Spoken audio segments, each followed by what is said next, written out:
As stars shimmer above the fading shores of Middle-earth, you will drift softly into a forgotten corner of the world. Let go of your thoughts. Take a deep breath in and out. Again, let the gentle waves of the gray havens rock you into stillness. For this is the beginning of a tale long lost to the world of men and elves alike, and you are invited to remember it with me now. The lantern was glowing, softly, steadily, and with no flame. Valinor opened his eyes slowly. Around him the world was still. Silver sand cradled the curve of the shore, and the scent of salt water danced on the night breeze. The moonlight kissed the quiet sea, and above the stars were like silent witnesses, ancient and unchanged. He did not know how he had come to lie on this shore, nor did he know his name, not yet. But in his hand, cradled as though it had always been there, was the lantern, oval and silver, etched with patterns older than speech, and inside it glowed a soft, silvery light, pulsing gently, like the rhythm of a heart that remembered. A memory stirred faintly, music maybe, or the rustle of leaves in a golden wood, but it vanished before he could hold it. He sat up slowly, his cloak damp from the sea air. The stars above felt too close, as if watching him, and the sea felt like it had just spoken his name. He listened. Nothing, only the soft wash of waves, the sigh of wind through low dune grass, and the hum of the lantern. He was not cold, not afraid, only unrooted, like a tree whose roots had been gently lifted from the earth.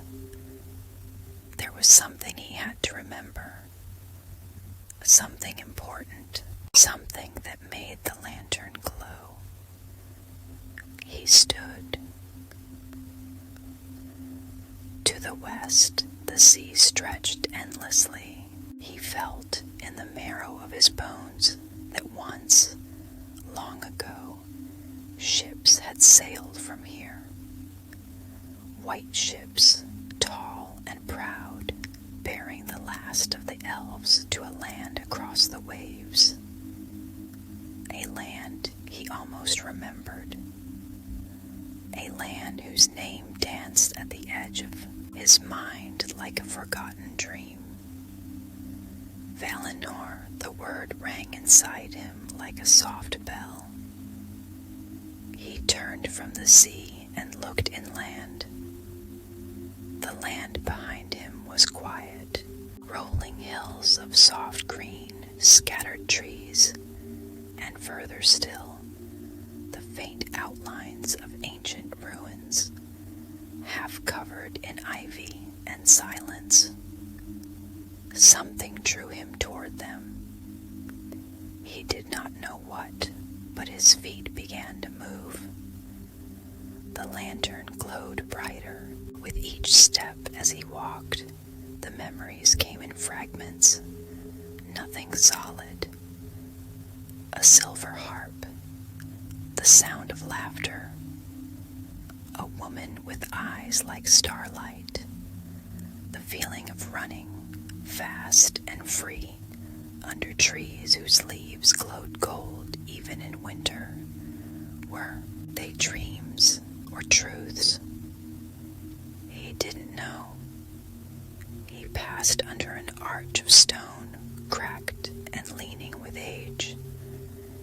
Beyond it lay what remained of a garden, stone benches, a dry fountain, vines curling leaning over old mosaics, and in the center, a tree that had not bloomed in 100 years. He sat upon the bench. The lantern rested in his lap, and for a moment he simply breathed. The wind whispered through the stones. The stars turned slowly above. Then he heard it, a voice, like wind chimes deep in the forest. "You are not forgotten, Thallanor." He turned, but no one was there. His breath caught. The name, Thallanor, it rang through him like sunlight on cold skin. Familiar. True. The lantern flared once, then dimmed. He whispered it aloud. Thallanor. The word settled over him like a cloak. A name. His name. The voice returned, softer now. "Seek the mirror of Yavanna. There you will remember." Thallanor stood slowly. Somewhere deep within, purpose sparked. The lantern's glow warmed. The night stretched long before him, and though the world was hushed and vast, he did not feel alone. Each step he took into the quiet land seemed guided, not by memory, but by knowing. He did not yet remember who he had been, but he knew now that he had a name, a light, a task, and the story was only just beginning. Songs in stone. Thallannor's steps were quiet, yet each one left a soft print in the dew-laced grass. The land had not known many travelers in recent years, not since the great wars had ended, and peace, in its slow and aching way, had returned to Middle-earth. But peace, he thought, did not always mean stillness. The lantern in his hand glowed with a silver light, unwavering yet gentle.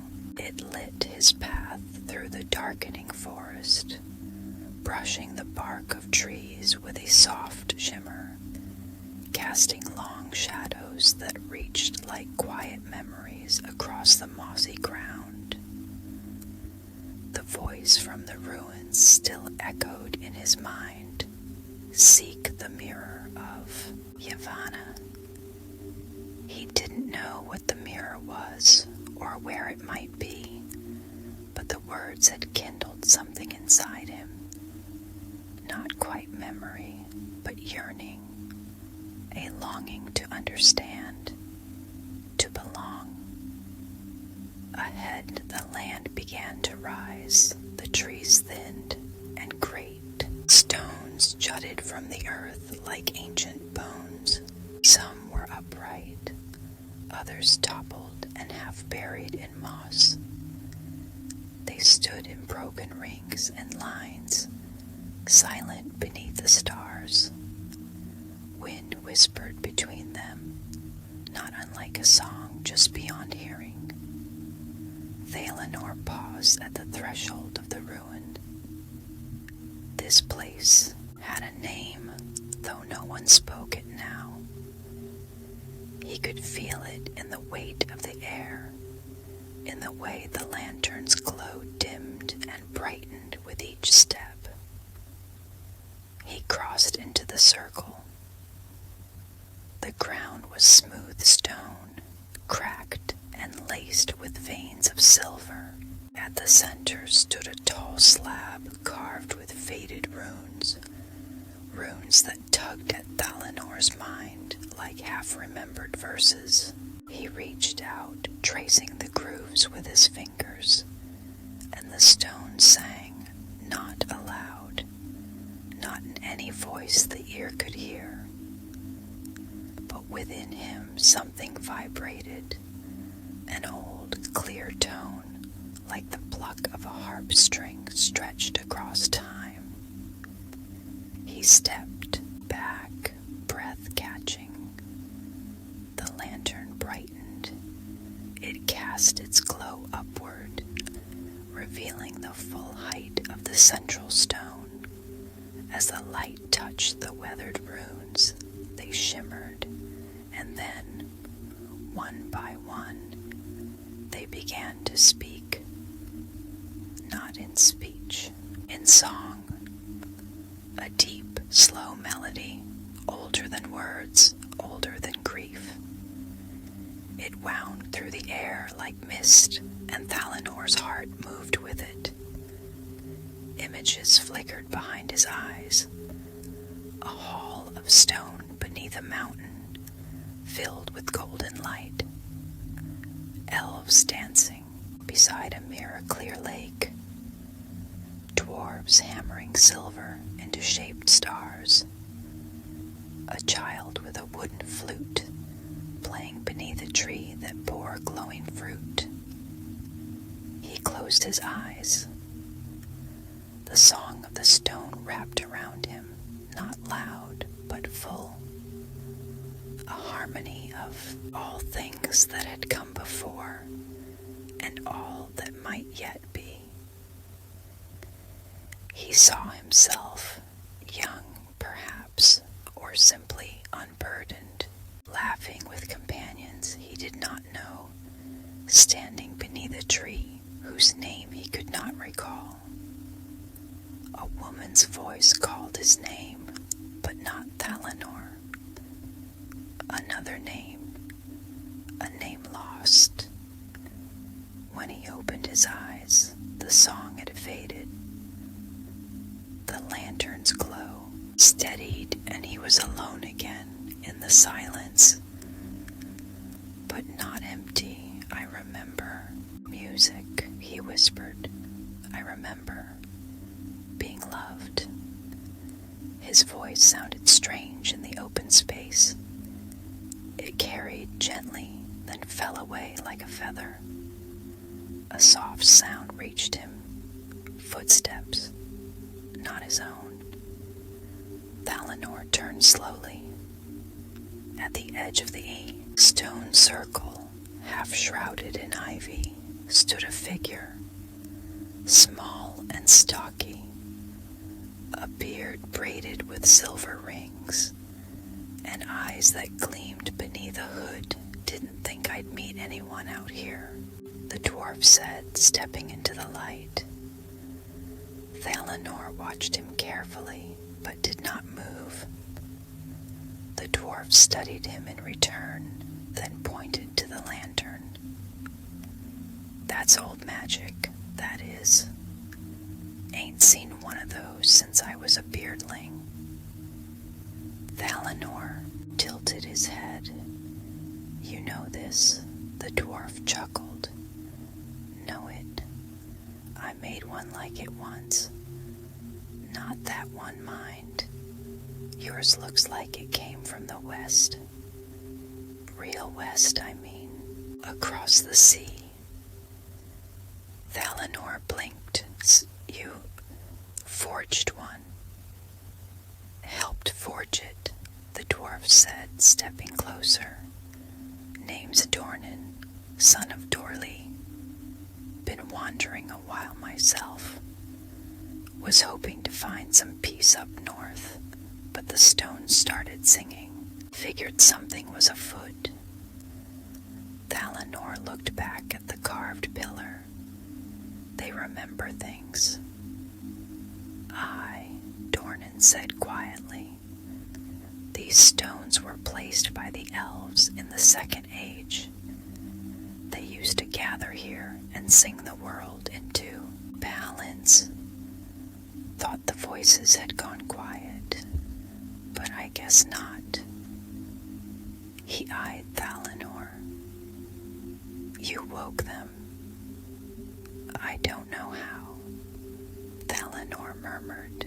I don't even know why I'm here. Dornan nodded slowly. You don't look lost, if that makes sense. You've got that glow about you, like you're walking a thread only you can see. Valinor hesitated. Then softly he said, I awoke by the sea, with this lantern, no memory, only a voice, telling me to find the mirror of Yavanna. The dwarf's eyes widened. That's an old tale. Very old. You know it. Dornan folded his arms. My great-grandsire told it round the forge fires. Said there was once a pool in a hidden valley where Yavanna herself breathed upon the waters. Said it showed truth, not the future, nor the past, but the essence of a thing, of a person. Valinor's heart stirred. Do you know where it is? No, Dornan said, shaking his head, but I know who might. Valinor leaned forward. Who? There's an old stone singer, Dornan said. Lives in the wee ruins of Minas Sul, south from here, near the roots of the Blue Mountains. Name's Silmarillion. Elf, though he'd never admit it. Grumpiest creature I've ever met. Valinor nodded. Will you guide me? Dornan squinted.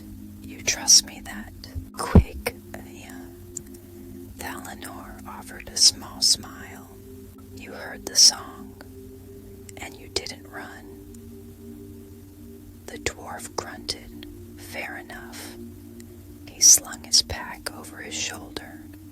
It's a long walk, but I've got pipeweed and plenty of stories. You'll find I'm not terrible company. The two set off, the lantern lighting their path. They walked through the rest of the night and into dawn, the sky painting itself with the soft hues of rose and amber. The land changed slowly, less wild, more shaped. Stone paths long overgrown, crumbling bridges, and fallen watchtowers. Dornan was as good as his word, full of tales. He spoke of the last dwarves of Nogrod, of secret tunnels beneath the sea of Rune, and of a creature he once saw that shimmered like liquid starlight. Valinor listened quietly, letting the words swirl around him like a gentle current. Now and then, the lantern would glow brighter when Dornan mentioned certain names, places, or events that stirred something deep within Valinor's mind. Not memories, but feelings, fragments. As twilight fell on the second day, they reached a low valley, and there, nestled between the shoulders of the hills, rose the broken towers of Minas Sul, or what remained of it. The gates were gone, vines curled over shattered walls, but the stones still stood tall in places, and a strange stillness hung in the air, not lifeless. Watching Dornan led the way. He'll be in the old library. Follow the smell of moss and disapproval. They climbed broken steps, past arched windows where ivy fluttered like drapes, and there, beneath a high dome open to the sky, they found him. Berylin. He stood with his back to them, tall and robed in gray. His hair was pale gold, falling to his waist. He hummed softly as he arranged scrolls on a stone table. Dornan cleared his throat. Still hoarding songs, I see. The elf did not turn.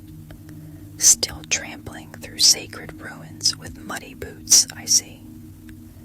Thalanor stepped forward. Are you Berlin? The elf turned at last. His eyes were sharp, ageless and piercing as winter stars. I am, he said. His gaze shifted to the lantern. It narrowed. Where did you find that? I didn't find it, Thalanor said quietly. I woke with it in my hand. Berlin stepped closer, his expression unreadable. He reached toward the lantern, but stopped, fingers hovering inches away. This light was not meant for the fading world, he whispered. And yet, here it is. I seek the mirror of Yavanna, Thalanor said.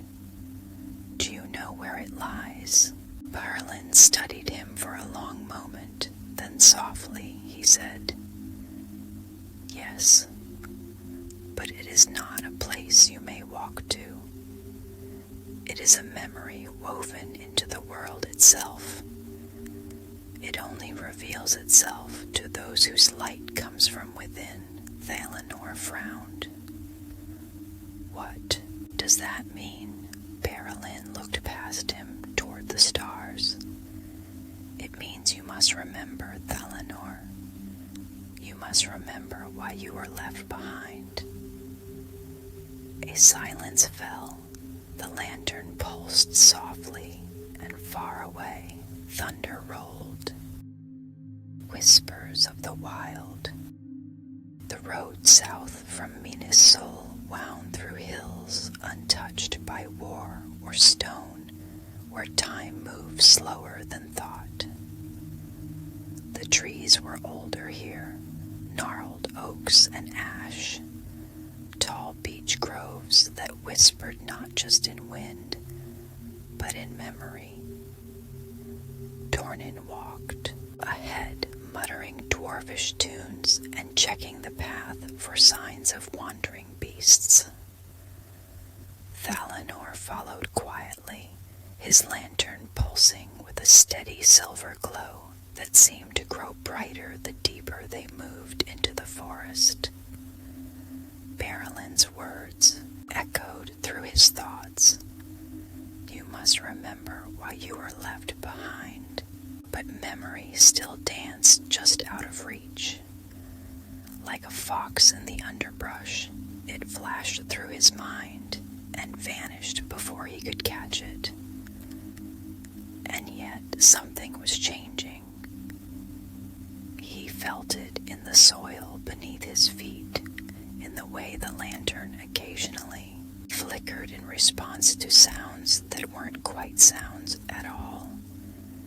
Not wind, not bird song, but something more, like voices speaking without words, thoughts that came from the trees themselves. That night, they made camp near a low stone ridge draped in ivy and glowing lichen. Dornan cooked a thick stew over a fire of dry wood, and Thalanor wandered to the edge of the clearing, lantern in hand, to sit beneath a leaning pine. The moment the fire's light no longer touched him, the world grew quiet, and then came the whispers. Not harsh, not frightening, but clear. Thalanor, he froze. The sound came from the trees, not as words spoken aloud, but as music, the rustle of leaves in a pattern that carried meaning. The breeze sang his name. You walk where others forgot, where we remember. He turned the lantern slowly toward the dark woods. Its glow reached into the shapes began to form. Faint, barely there figures.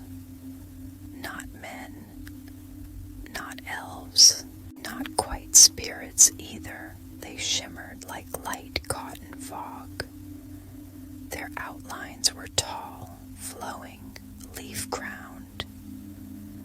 Valinor stood. "Who are you?" he whispered. A soft voice answered, as if spoken from within his own chest. "We are the awakened. Would we were the first listeners, the first rememberers, the first to mourn the silence." The lantern pulsed brighter. One of the figures stepped forward, not walking, but gliding as if she were wind-made form. Her face was veiled in vines. Her eyes were starlight. She raised her hand, not threatening, but welcoming. "We saw you once," she said, "long ago when the trees still sang. You walked beneath their gold and silver light. You bore music on your breath." Valinor's heart thudded in his chest. "I don't remember, but the world remembers you." And then, with a sweep of sound like falling petals, the forest sang, not like the stone circle's memory song. This was older, more primal. The groan of roots, the chirr of insects, the soft rhythm of leaves. The forest's voice was a chorus, gentle, haunting, layered. In its song, Valinor saw a great hall of trees, lit from above by twin lights, a boy kneeling beside a silver pool, placing petals into the water, an old voice whispering in his ear, "One day you will carry your light where none dare go." He staggered backward. The vision ended. The figures faded like mist under sunlight. He was alone again, except for the lantern, which now burned more brightly than it ever had. Dornan called from the camp. "You all right over there?" Valinor turned slowly. "The forest remembers me." The dwarf scratched his beard. "That's so. Hope it remembered to keep the spiders asleep too." Valinor walked back to the fire and sat, his hands cradling the lantern like something alive. They journeyed for 2 more days through the wild, passing pools that shimmered even without sunlight, and clearings where the trees stood in perfect rings, watching, waiting. More than once, the lantern led them without reason, choosing paths Dornan would never have considered. "I don't like this," Dornan muttered. "Feels like the forest's got eyes, like it's leading us." "It is," Valinor said softly. "You say that like it's normal." "I think it is," Valinor murmured. "We've just forgotten." On the 3rd night, as moonlight spilled silver across the trees, they arrived at a glade with a pool at its heart. It was perfectly still. No frogs, no birds, no wind, just silence and reflection. The lantern's glow vanished the moment Valinor stepped into the glade. He gasped, but not from fear. It hadn't gone out. It had simply joined the light already here. The pool glowed, softly, silver and green, and in its surface, Valinor did not see himself. He saw her, the woman with starlight eyes. She was standing in a garden of golden trees, her hands outstretched, whispered something he could not hear. Behind her, a light pulsed like a living sun. Then she was gone. The pool darkened.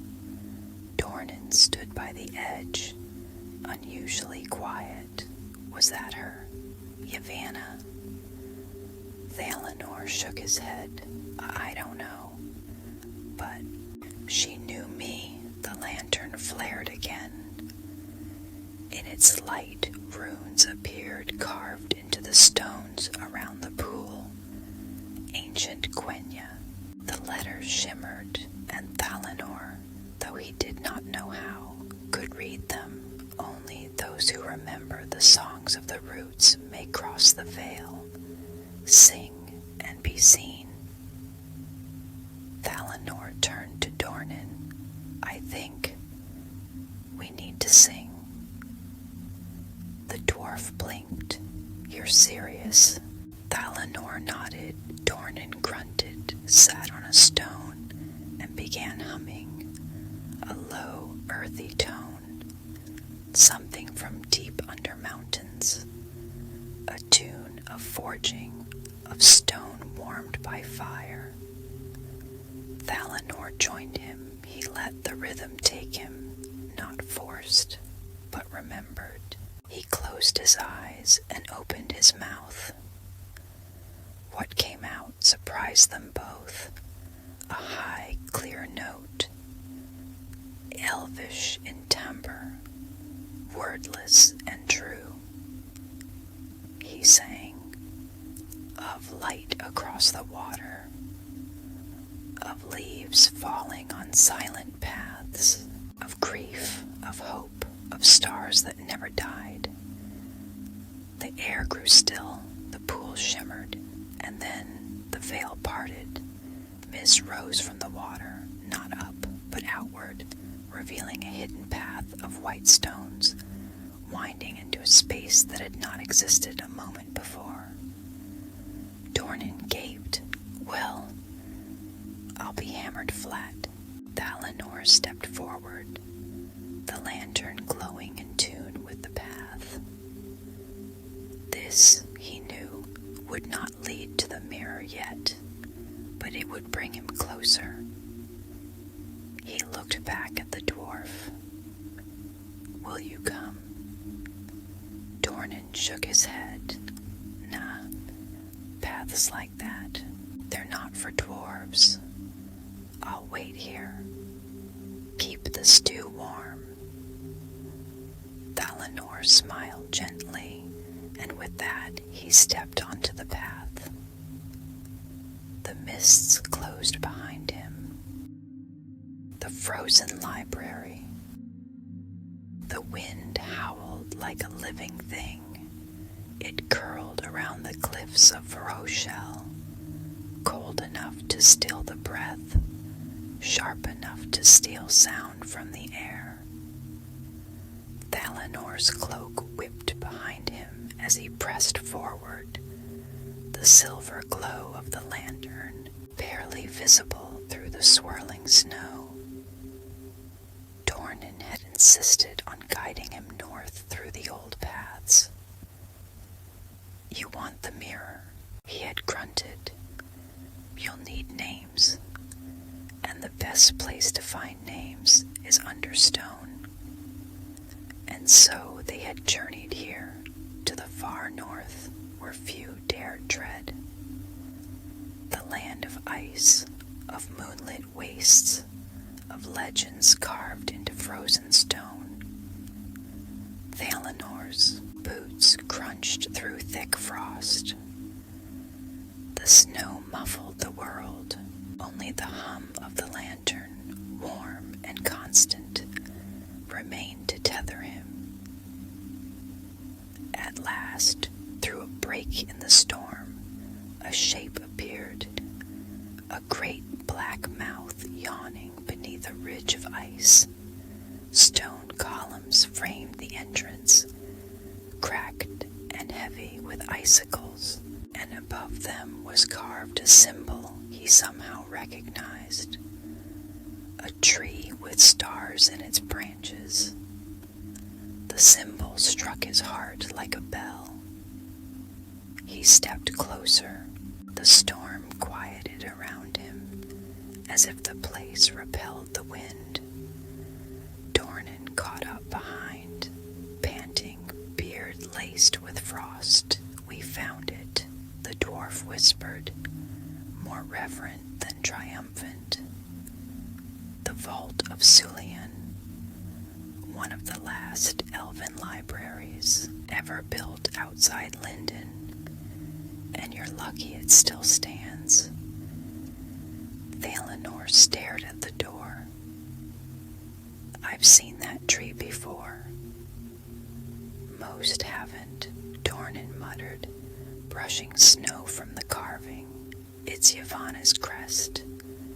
The keepers of lore used it to mark hidden places, especially ones meant to last beyond war." The lantern pulsed, brighter now, so bright it made Dornan squint. "Better get inside before it draws the wrong eyes," the dwarf said. Together they entered.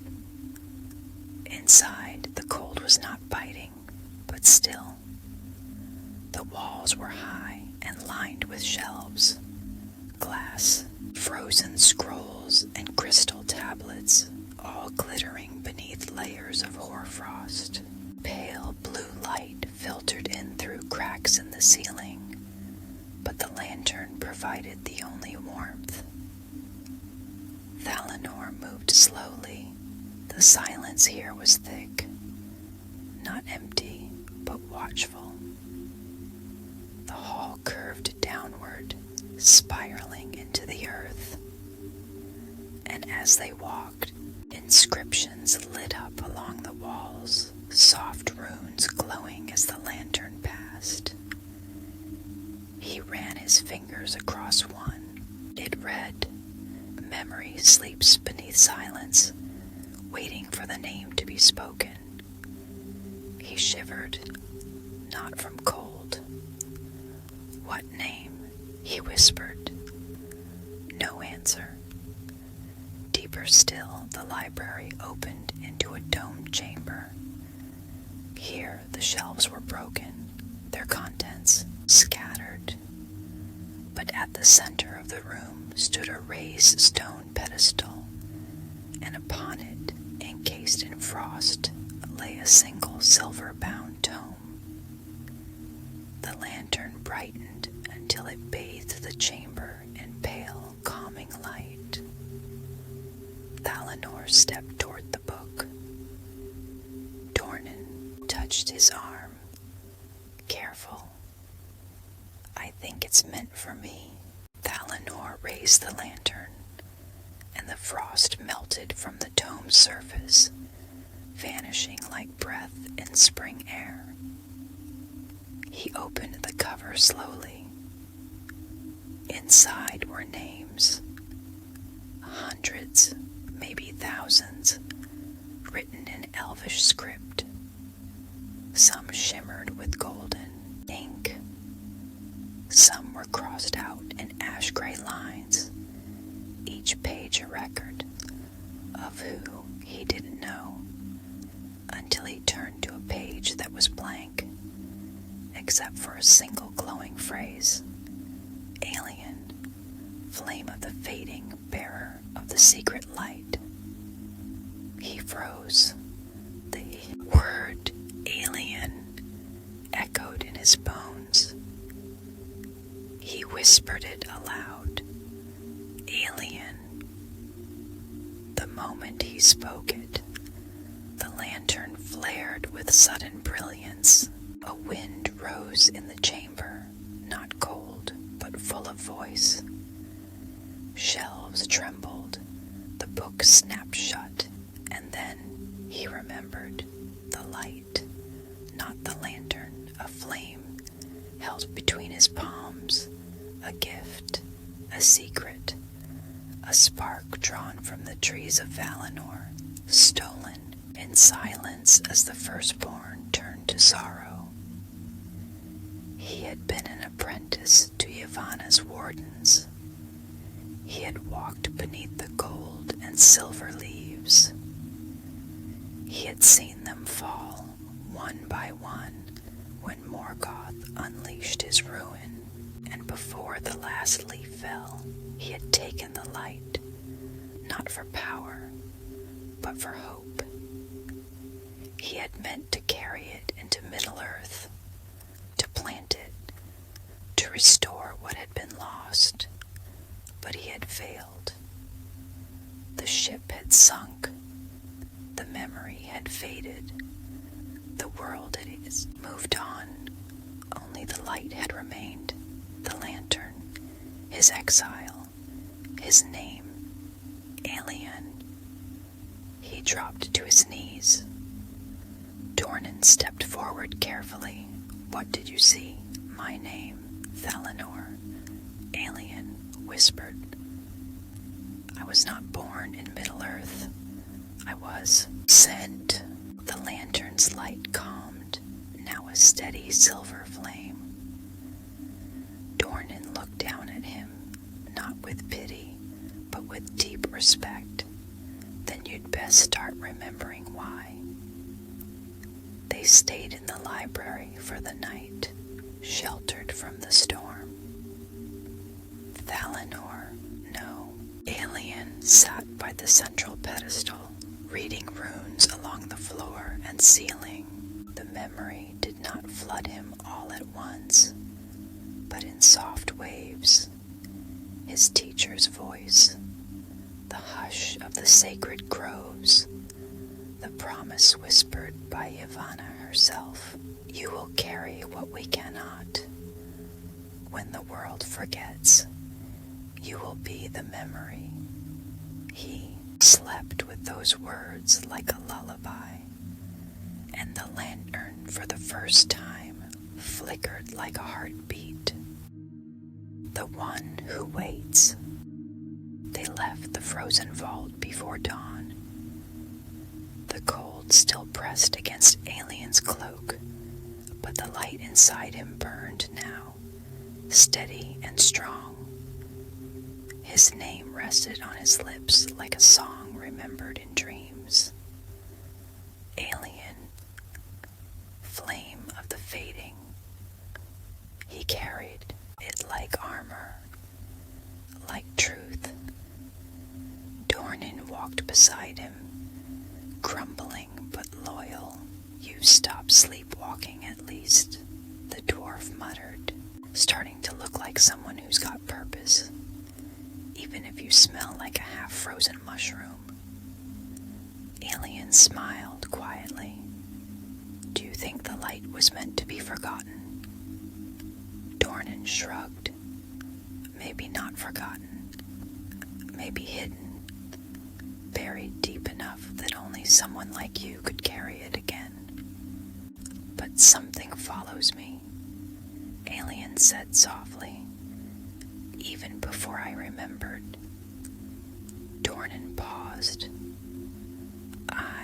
He said, "I felt it too, since the ruins, like a shadow that's not quite yours." By midday, they reached the edge of a gray moor, flat, wind-blown land dotted with low stones and grass bleached pale by cold. The sky above hung heavy with clouds, though no storm broke. The lantern grew dimmer here, not from lack of power, but like it was, shielding itself. They walked in silence for an hour. Then came the scent of ash and a low humming sound, like breath held too long. Aelion turned. Across the moor stood a figure, tall, cloaked in darkness so deep it swallowed the light. Its face was hidden beneath a silver mask, smooth and blank, etched with spirals that shimmered like tears. It said nothing, but Aelion knew it, not by name, but by presence.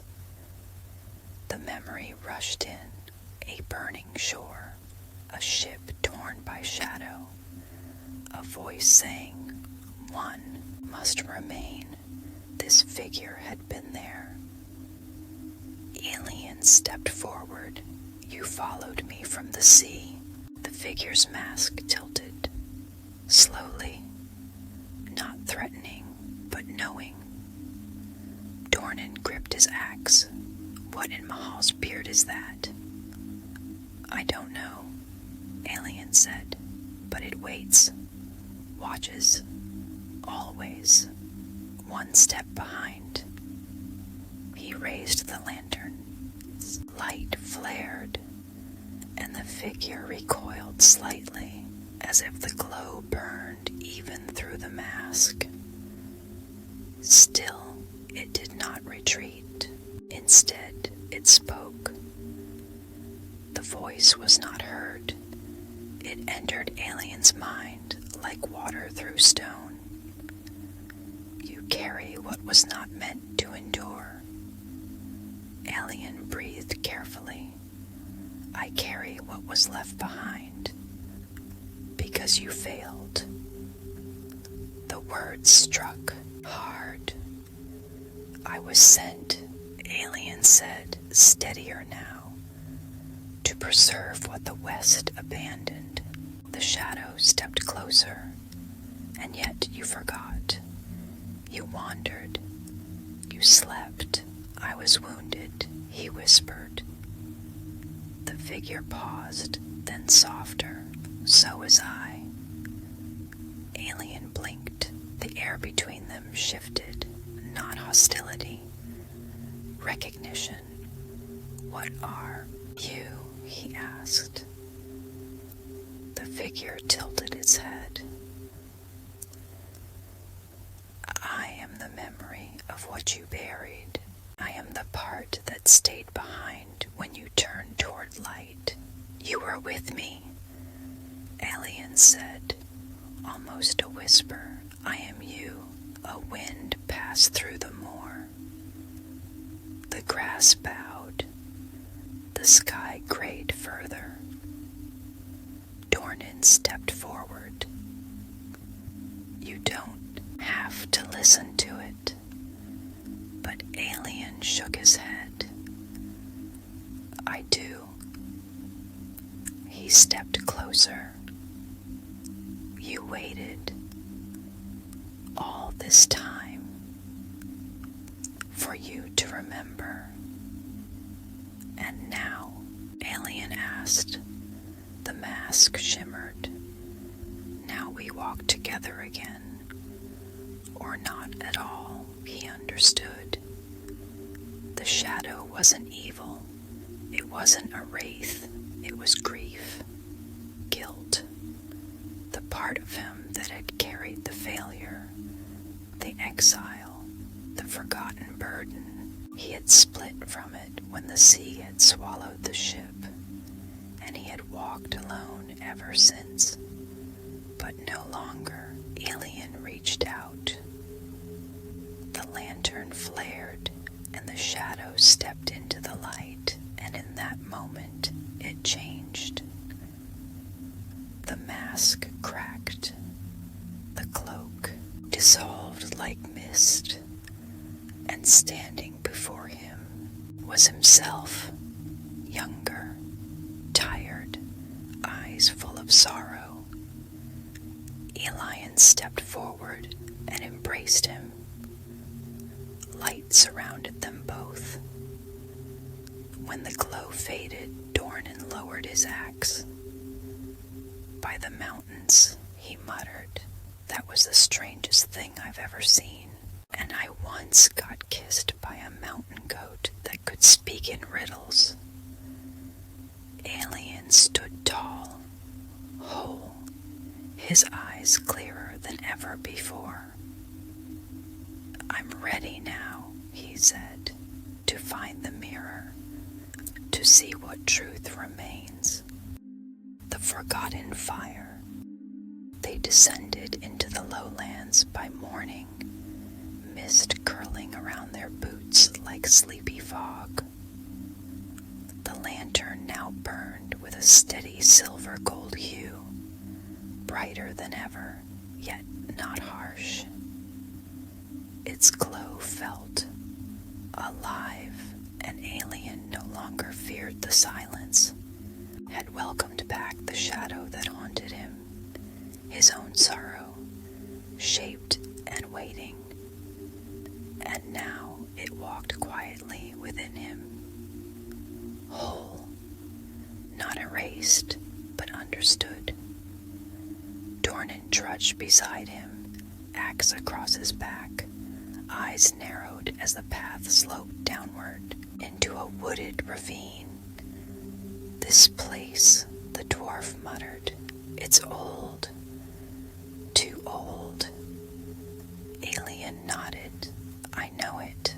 "Figures," Dornan said, eyeing a twisted tree that looked more like a sculpture than something living. "You know everything these days." "Not everything," Aelion replied gently, "but the closer I come, the more I feel." The ravine opened into a deep hollow where stone walls rose in natural spirals, draped in vines. Moss clung to the rocks like a second skin, and the air shimmered faintly, as if sunlight had become liquid, dripping down the leaves in slow motion. Aside the center of the hollow stood a fountain. It was not grand, just a simple basin carved into the earth, fed by a stream that ran clear and impossibly still. Above it grew a tree that bore no leaves, only smooth white bark and twisting branches that shimmered faintly, even in shade. Aelion approached slowly. The lantern pulsed, then dimmed. He knelt before the fountain and touched the surface. It rippled once, and then the world tilted. Suddenly, he stood not in the hollow, but on a shore of silver sand. A great city lay behind him, white towers crowned with flame-shaped spires, and beyond them, two radiant lights bathed the land in alternating gold and silver. The trees, Telperion and Laurelin, and before him, standing beside a ship half wrapped in canvas, was Yavanna. She looked just as he remembered, tall, draped in living robes woven from leaves, her eyes deep green and ancient. "You remember," she said without turning. Aelion stepped forward. "I never stopped carrying it." She faced him then, and in her hands, cupped like a gift, was a spark, a seed of flame. It flickered gold and silver, a small pulse of light taken from the roots of the trees themselves. "I gave you this," she said, "not to save the world, but to remind it." He swallowed. "I lost it," she smiled. "No, you became it." The vision shifted again. Now a ship sailed beneath moonless sky. Storms crashed against it. Shadow curled over the sails.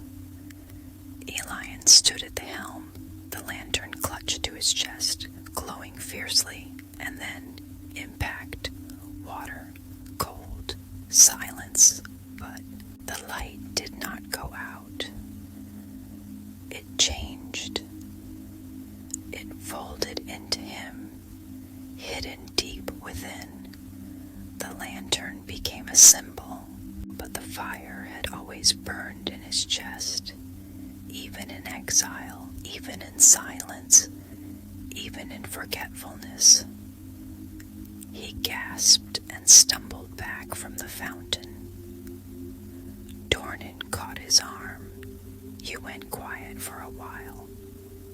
thought you were dreaming with your eyes open. I was, Aelion said softly, and I saw everything. The dwarf grunted. Well, that's vague. I wasn't sent to fix the world, Aelion said, kneeling again. I was sent to remember it, to carry its music, its fire, when no one else would. He looked up at the pale bark tree above him. This was the root of it, the first flame I carried. It still lives. As if in answer, a single leaf fell from the branch. It shimmered gold in the lantern's glow and vanished before it touched the ground. That night, Aelion stood watch while Dornan slept. The stars stretched overhead. The lantern rested beside him, no longer a burden, but a companion, and deep within, the fire he thought he had forgotten burned bright. The mirror of Yavanna. The forest grew stranger as they approached, not darker, but quieter. Even the birdsong faded, replaced by the faint hum of roots far beneath the earth. Aelion could feel the weight of the land shifting around him, aware, expectant. Dornan followed, without speaking. The dwarf had grown less sarcastic since the hollow, more watchful. Something in him knew that words didn't belong here, not the usual ones, anyway. They reached a glade unlike any before. No leaves stirred, no breeze passed, but the light was soft, glow filtering through silver-fringed trees whose bark looked like woven threads. Flowers bloomed that seemed to pulse in time with heartbeats, and at the center, a round stone pool sat perfectly still. Aelion stepped toward it, the mirror. Not glass, not water, something in between. Its surface rippled in slow spirals without motion, as if reflecting not the sky above, but the breath of the world itself. He knelt beside it, the lantern dimmed on its own, setting itself upon the moss like a sleeping ember. Dornan stayed at the edge of the glade. "I'll wait here," he said. "Feels like the kind of place you enter alone." Aelion dipped his fingers into the mirror, and it welcomed him. At first, there was no image, only sound. Laughter, elvish voices, songs that curved like vines through time, then faces. The companions he'd walked beside beneath golden trees. A teacher, a brother, a woman with hair like woven moonlight, all blurred by time, but lit with meaning. Then fire, a city burning, a hand reaching into a flame, a voice crying, "You must go, now." And then stillness. The mirror stopped moving, and in its heart was him. Not as he was now, but as he might have been, wearing silver robes, holding the lantern with pride, standing beside the last tree as it shed its final leaf. And in his eyes, no sorrow, no loss, only peace. He reached toward the image. It did not move. He touched the surface, and the mirror spoke, not in sound, but in truth. This is what you were meant to be." Aelion nodded, and then the mirror changed. The image darkened. Now he saw himself as he was, worn, cloaked, tired but standing, still holding the lantern, still walking. The voice returned, softer now. "And this is who you chose to become." The forest grew stranger as they approached, not darker, but quieter. Even the birdsong faded, replaced by the faint hum of roots far beneath the earth. Aelion could feel the weight of the land shifting around him, aware, expectant. Dornan followed, without speaking. The dwarf had grown less sarcastic since the hollow, more watchful. Something in him knew that words didn't belong here, not the usual ones, anyway. They reached a glade unlike any before. No leaves stirred, no breeze passed, but the light was soft, glow filtering through silver-fringed trees whose bark looked like woven threads.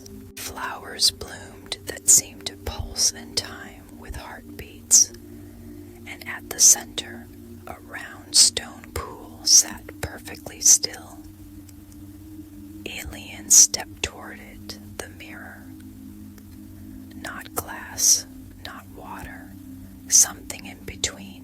Its surface rippled in slow spirals without motion, as if reflecting not the sky above, but the breath of the world itself. He knelt beside it, the lantern dimmed on its own, setting itself upon the moss like a sleeping ember. Dornan stayed at the edge of the glade. "I'll wait here," he said. "Feels like the kind of place you enter alone." Aelion dipped his fingers into the mirror, and it welcomed him. At first, there was no image, only sound. Laughter, elvish voices, songs that curved like vines through time, then faces. The companions he'd walked beside beneath golden trees. A teacher, a brother, a woman with hair like woven moonlight. All blurred by time, but lit with meaning, then fire. A city burning, a hand reaching into a flame, a voice crying, "You must go, now." And then, stillness. The mirror stopped moving, and in its heart was him. Not as he was now, but as he might have been, wearing silver robes, holding the lantern with pride, standing beside the last tree as it shed its final leaf. And in his eyes, no sorrow, no loss, only peace. He reached toward the image. It did not move. He touched the surface, and the mirror spoke, not in sound, but in truth. "This is what you were meant to be." Aelion nodded, and then the mirror changed. The image darkened. Now he saw himself as he was, worn, cloaked, tired but standing, still holding the lantern, still walking. The voice returned, softer now. "And this is who you chose to become." Tears welled in his eyes. He did not feel shame. He felt honesty. He had failed. Yes, he had forgotten, fallen, But he had returned. The mirror pulsed again. One final vision. Aelion saw Middle-earth, not as it was now, but as it could be. Children learning songs beneath stars. Dwarves and elves sharing stories by shared fires. The land healing slowly, old ruins blooming with green, shadows fading not through battle, but through remembrance, and in every corner a single light, a flicker, a reminder, a whisper. You are not forgotten, and in all those flickers, his light, the one he carried, the one he had become. He opened his eyes. The mirror had gone still, but the image lingered in his heart. He stood. The lantern rose with him, glowing not just silver, but golden now too, woven, whole. Dornan stepped forward, watching the glow reflect in the water. So, he said quietly, "What did you see?" "Myself," Aelion said, "and everything I am not, and everything I am," the dwarf nodded. "That sounds about right for a mirror made by a goddess." That night they camped beneath the quiet stars. Aelion didn't speak. He just watched the lantern flicker beside him and felt no burden, only belonging. Into the starless vale. They left the mirror behind at dawn. No path marked their way now, only intuition, the subtle pull of the lantern, and the rhythm of something older than maps. The land grew bleak again, though not hostile, just quiet, watchful. Dornan walked beside Aelion in respectful silence until the hills began to fall away into mist. That's when they saw it. A dark cleft in the earth, so wide it seemed the world had cracked open. No trees grew near its edges. No birds flew above it, and the sky itself seemed to thin, the stars above fading before they should. It was called the Starless Vale. Even the elves feared it. It was not evil, but it was true. Too true. It was a place where light met its deepest question. Aelion stood at its edge. The lantern dimmed, not from weakness, but in reverence. It did not want to command here, only to accompany. Dornan shifted uncomfortably. "I don't like this. This is deeper than ruins, deeper than memory." Aelion nodded. "It's deeper than forgetting." "Then why go in?" Aelion looked at the lantern, and it glowed softly, answering for him. "Because the last piece of me is down there." He stepped into the vale. The descent was slow, twisting paths of stone, a sky that grew paler with every step, until there was only absence. No wind, no sound, just the sound of boots on stone, the hum of the lantern, and a presence, not a being, not a watcher, just awareness. Aelion reached a hollow basin at the heart of the vale. It was utterly black, its walls smooth, curved, unmarred by time. The stars were gone. Even the sky had vanished above him. It was like standing in the moment between heartbeats, and the voice came, not spoken, not sung, just truth.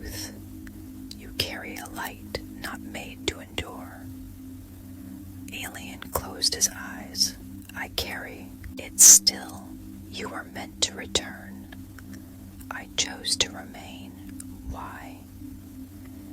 He placed the lantern on the ground and sat beside it. Because Middle-earth remembers. Because it sings even when no one listens. Because light should be here too, not only across the sea. And if no one follows you, Aelion smiled, then I will wait, and I will light the way. A silence passed that was almost a blessing. Then from the void a shape emerged, not a creature, not a ghost, a spark, gold and silver twined, smaller than a breath. It hovered above the lantern and then entered it.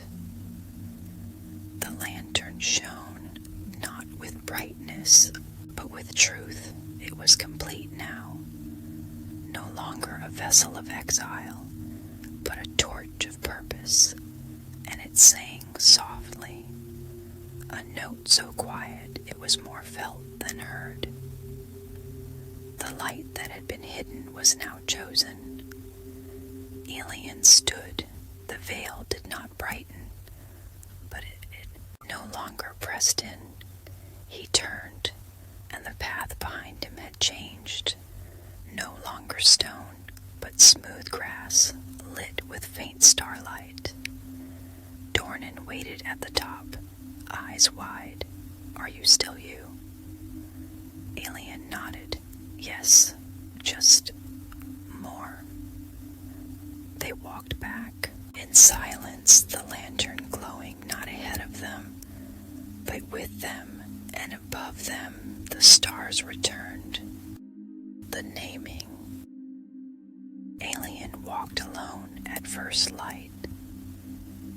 The starless veil lay behind him, like a dream half faded. Dornan followed at a respectful distance, saying nothing. Even the birdsong held itself back, as if the morning knew something sacred had begun. The lantern in Aelion's hand glowed steadily, not bright, but warm, familiar. He had carried it far, but today it felt ready. The wind guided him to a rise of soft green hills beneath open sky. The clouds parted above. At the top stood a ring of white stones, weathered, moss-touched, and glowing faintly with morning dew. He stepped into the circle and stopped because he was no longer alone. A figure stood in the center, robed in silver, face hidden in the cowl of a deep hood. It did not speak. It simply lifted a hand and pointed to a stone slab at the center of the circle. Aelion approached. On the slab was a name, not carved, not written, but grown like a vine, twisting through the cracks of the stone. Silver, green, glowing. His name, Aelion. He touched the stone. The world changed. Suddenly, he stood once more in Valinor at the feet of the two trees, one silver, one gold, light streaming across his face, and beside him stood Yavanna. She smiled, eyes glistening with joy and grief. You have remembered, she said, not just the flame, but the name, not just the path, but why you walk it. He bowed his head. Why did you choose me? She stepped closer. Because you knew sorrow before hope. Because you lost and still carried light. Not as a weapon, but as a promise. Aelion closed his eyes. The breeze of that sacred land touched touched his face, and it whispered, "Flame of the fading, you are not forgotten." He opened his eyes. He was back in the circle of stones. Dornan stood at the edge, watching quietly. "You said your name was Thalanor." The dwarf murmured, "I thought it was." Aelion said, smiling. He touched the stone one last time, and the vines shimmered. "I was called Thalanor when I was wandering, but my true name is Aelion." Dornan raised a brow. "That a fancy way of saying stubborn lantern man?" Aelion laughed. "Close enough." They left the circle as the sun broke the sky wide open. The road stretched ahead, and Aelion walked it, not searching for himself anymore. He was himself now. Westward wind. They came at last to the gray havens. The sea opened wide before them, silver and endless. Ships no longer sailed from here, not often, but the shore remained, waiting, watching. The last ship had stood unused for many years. Its hull was white, carved with leaf patterns, its sails folded like the wings of a sleeping bird. It was not made by men. It had waited for one person only, Aelion. He stood at the dock, the lantern in his hand glowing softly, not pulsing, not humming, at peace. Dornan stood beside him, arms crossed. "So, this is it." Aelion looked at the ship. "It's one path. You gonna take it?" He was quiet for a long time. "I came from the light," he said softly, "from Valinor, to carry something forgotten." "And you did," Dornan replied. "Yes," Aelion said, "but the world still forgets, and it still needs someone to remember." He turned away from the ship and looked inland. The hills, the forests, the villages, all still breathing, all still fading, all still beautiful. Dornan grinned. "Guess I won't be sailing either." Aelion smiled. "There's work to be done." They left the dock, and the ship remained, quiet, empty, bathed in morning light. But it did not vanish. It would wait. It always would. Years passed, and stories spread of a silver light seen in old forests, of a quiet figure who helped lost travelers find their way, of a lantern that glowed without flame, and a voice that spoke in dreams. They called him many names. Some said he was elven kind, others a forgotten Maya, but few knew the truth, that his name was Aelion, that he had once forgotten, and had remembered not just himself, but the world. Sleep well now, listener. The story is complete, but the light remains whenever you feel lost.